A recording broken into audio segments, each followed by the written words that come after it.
사랑하는 성도 여러분, 오늘은 4월 첫째 주일이며 성만찬 주일입니다. 또한 사순절 5번째 주일입니다. 오늘은 사무엘하 9장 1절에서 13절 말씀인 은총을 베풀리라는 말씀으로 저와 성도들이 은혜 받는 귀한 성수주일이 되시기를 바랍니다. 아멘. 사람에게나 국가에서나 사회에나 위기의 때가 있습니다. 평화의 때가 있습니다. 자연재해로 인해 위기가 오는가 하면 날씨가 좋고 풍년이 들어서 평화로울 때가 있습니다. 외국의 침략으로 나라가 풍전등화에 처할 때가 있는가 하면 이웃 나라와 사이좋게 지내면서 평화의 시대를 지낼 때가 있습니다. 한두 사람이나 정치가가 욕심을 심하게 부려서 사람을 선동하고 갈등을 일으키고 대립하는 경우가 있는가 하면 사람들이 욕심을 내려놓고 서로 돕고 잘 지낼 때가 있습니다. 사회적으로 시민의식이 성숙해서 질서를 잘 지키는 경우가 있는가 하면 보이지 않는 곳에서 범죄가 일어나고 바깥 나들이가 두려울 지역도 있습니다. 무엇을 잃어버려도 쉽게 찾을 수 있는 지역이 있는가 하면 이 손에 들고 있는 물건을 채가는 곳도 있습니다. 전도서 3장 1절에서 8절 사이에 사람이 겪는 여러 가지 때가 있다고 말을 합니다. 범사에 기한이 있고 만사가 다 될 때가 있습니다. 문제는 우리가 이 때를 어떻게 슬기롭게 지내느냐입니다. 위기의 때를 극복하고 평화의 때는 기뻐하고 감사해야 할 줄로 믿습니다. 그런데 이상하게 위기의 때는 힘을 합해 극복하는 경우가 있는데 평화의 때는 기쁨과 감사보다 더 가지려고 욕심을 부리다 서로 싸우고 혼란을 일으키고 맙니다. 말로는 평화를 외치지만 실제로는 본인의 마음대로 되어야 만족하기도 합니다. 성도 여러분, 무인도에서 살아남기에 대한 이야기는 참 많습니다. 책도 있고 서바이벌 게임도 있고 예능 프로에서도 종종 자주 나오는 이야기입니다. 그런데 제가 이야기하는 이 무인도는 사람만 없는 무인도가 아니라 아무것도 없습니다. 나무도 없고 물도 없는 그냥 모래만 있는 섬입니다. 근데 이 섬에 두 사람이 있습니다. 한 사람은 현직 국가대표 수영 선수이고 한 사람은 수영을 전혀 못하는 사람입니다. 그러면 이 두 사람 중에 누가 살아남을 수 있겠습니까? 이 섬은 육지에서 500km나 떨어져 있습니다. 여러분, 이 두 사람 중에 누가 살아남을 수 있습니까? 두 사람이 할 수 있는 일은 아무것도 없습니다. 아무리 수영 국가대표 선수라도 수영으로 할 수 있는 일은 없습니다. 그 어느 날 구조 헬리콥터가 두 사람을 발견했습니다. 그리고 구조조를 내려 보냈습니다. 누가 살아날 수 있겠습니까? 그렇습니다. 그 구조줄을 잡는 사람이에요. 성도 여러분, 아무리 잘나도 인간은 죽음에서 벗어날 사람은 없습니다. 사람은 누구나 죽습니다. 의사도 헬스 트레이너도 아무리 능력이 뛰어나도 죽음에서 자신을 구원할 사람은 없습니다. 이런 인간에게 하나님께서는 은총을 베풀어 주셔서 구원의 주인 예수 그리스도를 보내주셨습니다. 아멘이요. 구원의 주인 예수 그리스도를 믿는 자만이 구원을 받습니다. 믿기만 하면 됩니다. 그 줄을 잡기만 하면 됩니다. 수행할 줄 몰라도 수행하지 않아도 됩니다. 예수님은 요한복음 12장 47절 하반절에 내가 온 것은 세상을 심판하려 함이 아니요 세상을 구원하려 함이로라고 말씀하셨어요. 성도 여러분, 오늘은 이 구원의 은혜에 대한 하나님의 은총의 말씀을 함께 나누고자 합니다. 본문은 다윗이 이스라엘의 왕위를 안정시키고 난 후 사울의 손자이자 요나단의 아들인 무비보셋을 찾아 호의를 베푸는 내용입니다. 본문 바로 앞 8장은 하나님과의 관계를 바르게 한 후 나라를 안정시키는 내용입니다. 1절에서 14절까지 전국전쟁을 끝내고 15절에서 18절까지는 행정조직을 완성시킵니다. 안과 밖으로 나라를 안정시킨 다윗은 이제 사울의 자손을 찾아 나섭니다.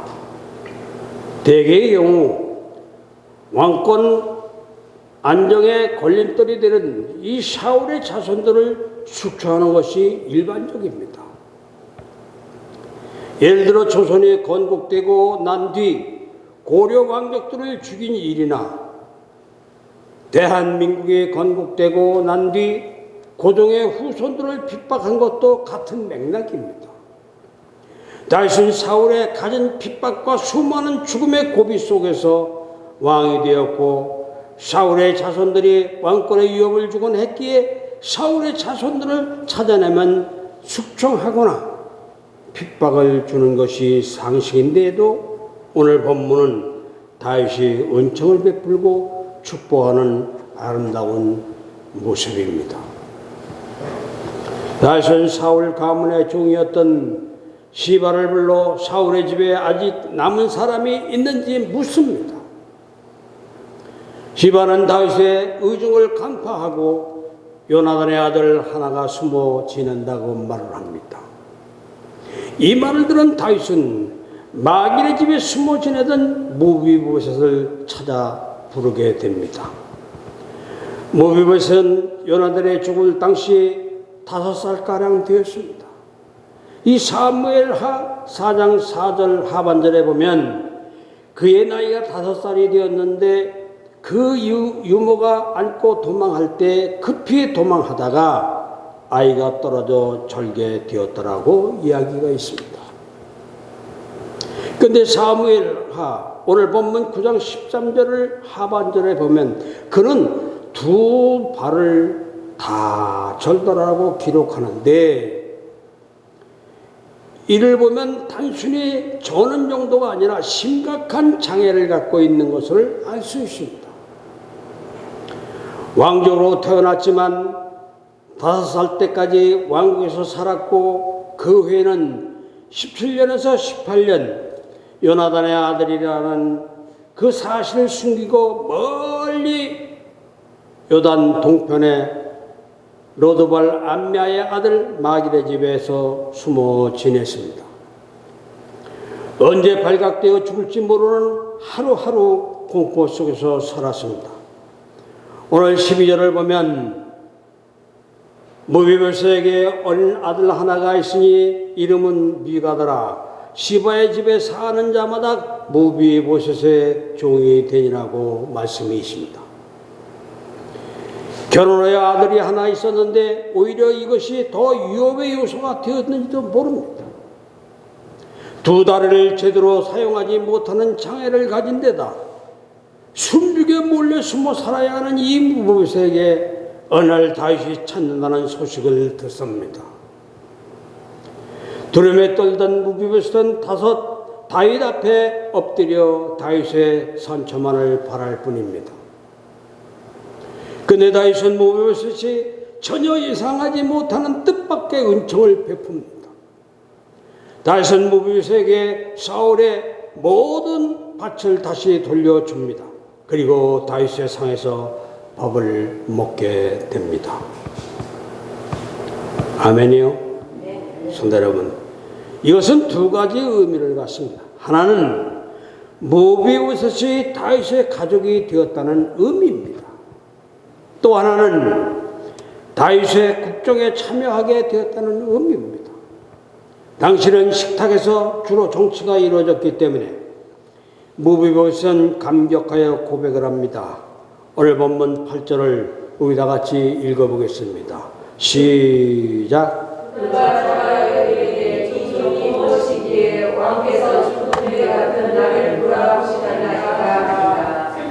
아멘이요. 그가 절하여 이르되 이 종이 무시기에 왕께서 죽은 개 같은 이 개 같은 나를 돌아보시나이까 하니라고 말씀이 나와요. 자신이 지금까지 죽은 개로 살았다고 고백합니다. 지금도 죽은 개 같은 인생이라고 말을 합니다. 다윗도 이런 표현을 사울 앞에서 사용한 적이 있습니다.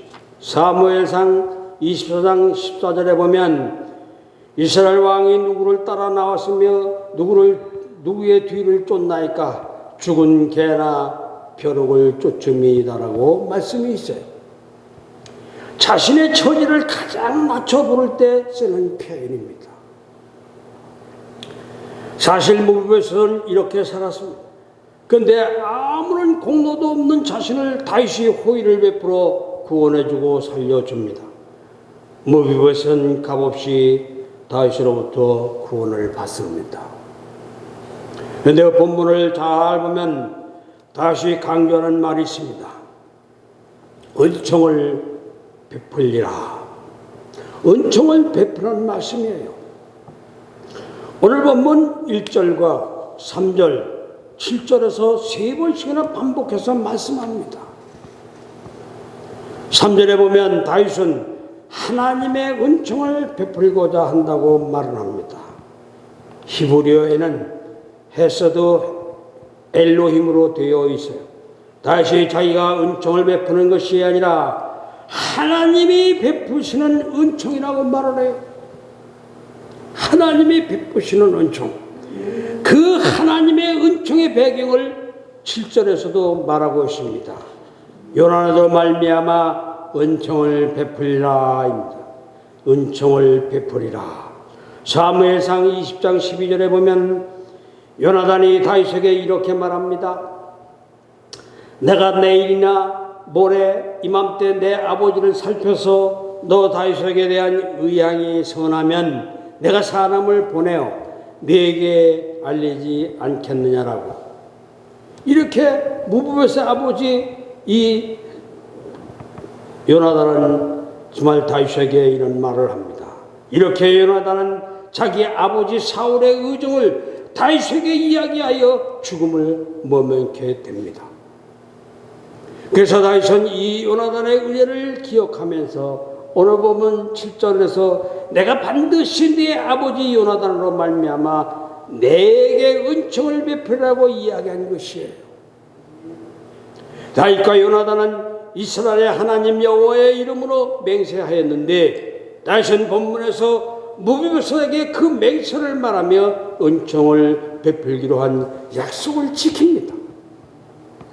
사랑하는 성도 여러분, 오늘 이 말씀에 주시는 은혜가 무엇입니까? 무보셋의 구원이 우리를 향하신 하나님의 구원과 같습니다. 다윗이 하나님의 은총을 말한 것 같이 오늘 우리는 하나님의 구원의 은총을 받았습니다. 아멘이요. 무보셋 같이 죽은 개 같은 소망을 없는 삶을 사는 우리에게 아무 공로 없이 전적인 하나님의 은혜로 구원의 소망을 가지게 되었습니다. 다시 요나단과 맹세에 따라 무비보스에게 은총을 베푼 것 같이 예수 그리스도를 믿는 자는 반드시 구원해 주신다는 약속의 말씀에 따라 하나님께서 우리에게 구원의 은총을 베풀어 주신 것이에요.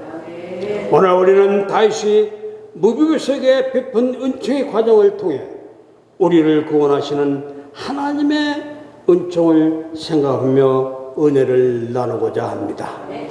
먼저 첫째, 다윗은 무비보스를 조건 없이 불렀습니다. 사랑하는 전대 여러분, 오늘 본문 4절에서 5절을 우리 다 같이 읽어보겠습니다. 시작. 왕이 그에게 말하되 그가 어디 있느냐 하니 시바가 그의 아래에 의도하여 그의 아래에 왕의 집에 있나이다 하니라. 5절. 다윗이 사람을 보내어 그가 암미엘의 아들 마디의 집에서 그를 데려오니. 아멘. 이 4절 5절을 보면 다윗은 무비보스를 찾았습니다. 시바를 통해 어디 있는지 알아보고 사람을 보내 로드발 말미 암미엘의 아들 마길의 집에서 다윗에게로 데려왔습니다. 무비보스이 한 것은 아무것도 없습니다. 사울 왕가가 멸망한 이후 그는 단지 살기 위해서 두려워서 로드발에 숨어 지냈을 뿐입니다. 로드발, 이 로드발에서 롤은 아니다라는 뜻이고 이 드발은 목초지라는 뜻이에요. 그러니까 로드발은 목초지가 아닌 땅, 황문이라는 의미가 됩니다. 이 단어를 미뤄보면 무비보스이 얼마나 열악한 환경에서 두려움에 떨며 살았는지 짐작해 볼 수 있습니다.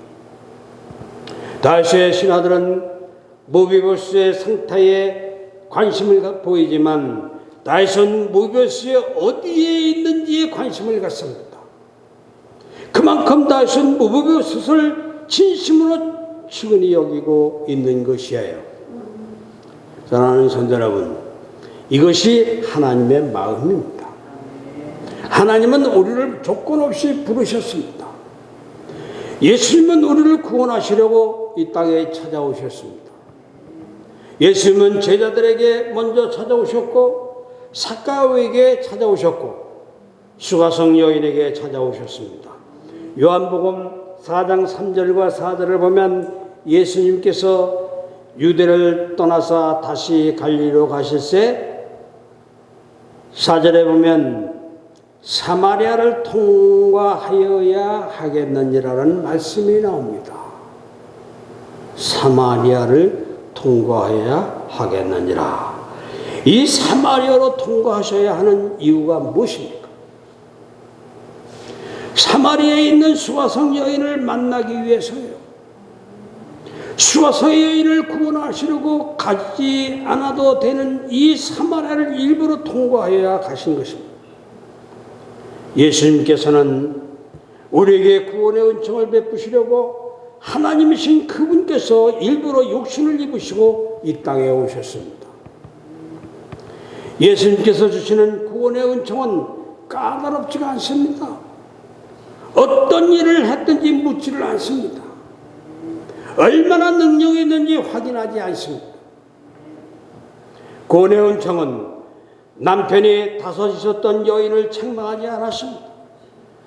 다시 무비보스를 불렀듯이 오늘 하나님은 우리를 찾아오셔서 구원으로 초청을 하십니다. 우리는 그 은총에 응하기만 하면 돼요. 아멘입니까?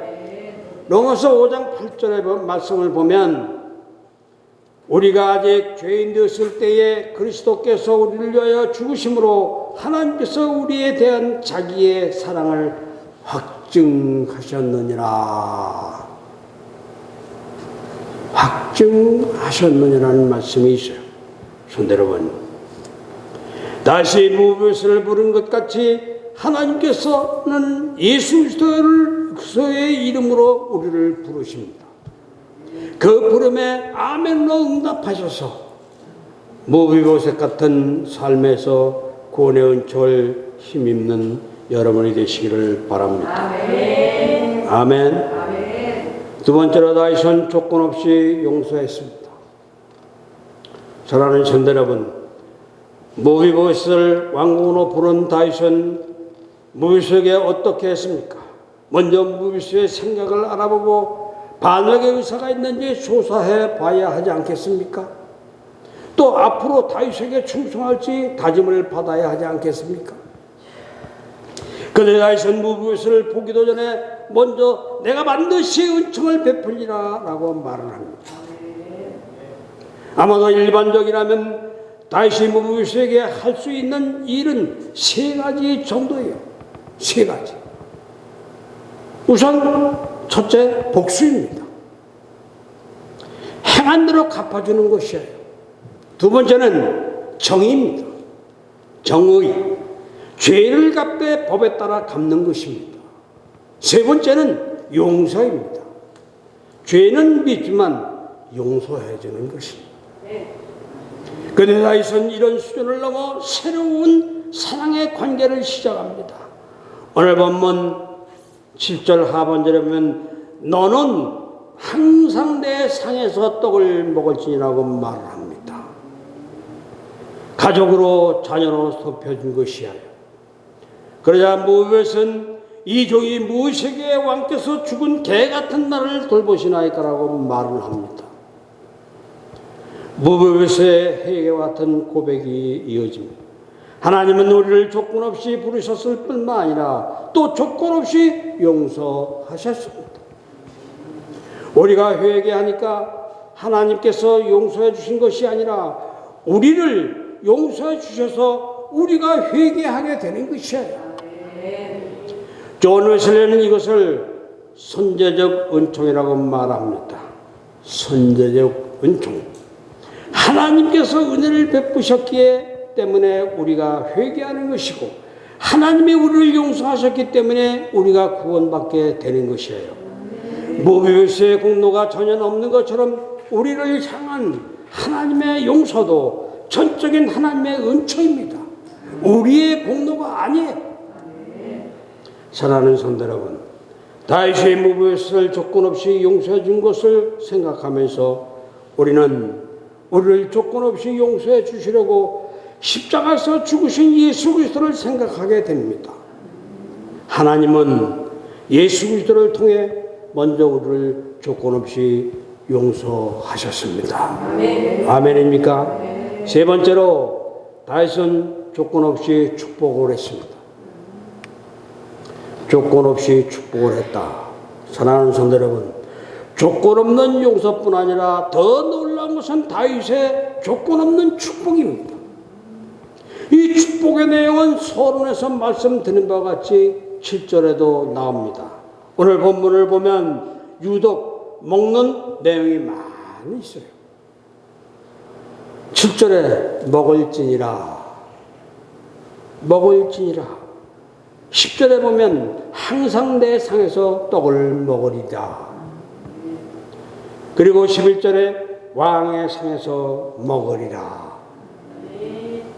또 13절에 보면 항상 왕의 상에서 먹으므로 라고 기록이 되어 있습니다. 이랬던 무비보셋은 다윗으로부터 모든 복을 받습니다. 토지와 먹을 것과 신문 회복과 시바의 성기까지 받습니다. 성도 여러분, 무비보셋에 이 공로가 있어서입니까? 아니에요. 전혀 공로가 없습니다. 전적으로 다윗의 조건 없는 축복입니다. 그런데 이 조건 없는 축복에 다윗은 이유를 밝힙니다. 바로 요나단 때문이라고. 너 아버지 때문이라고. 다윗과 요나단은 언약을 맺고 다윗은 그 언약을 지금 지키는 것이라고 말을 합니다. 사랑하는 성도 여러분, 다윗이 요나단 때문에 무비보셋을 축복했듯이 하나님께서는 예수 그리스도로 인하여 우리에게 복 주시는 것을 믿습니다. 오늘 우리가 예수 안에 있으면 다윗이 무법에서 조건 없이 축복한 것처럼 하나님으로부터 조건 없는 축복을 받습니다. 이러한 복을 누리시길 예수 그리스도 이름으로 축원합니다. 아멘이요. 하찮은 종이에 서예가가 글씨를 쓰면 엄청난 가격이 됩니다. 하찮은 화폭에 미술가가 그림을 그리면 엄청난 예술품이 됩니다.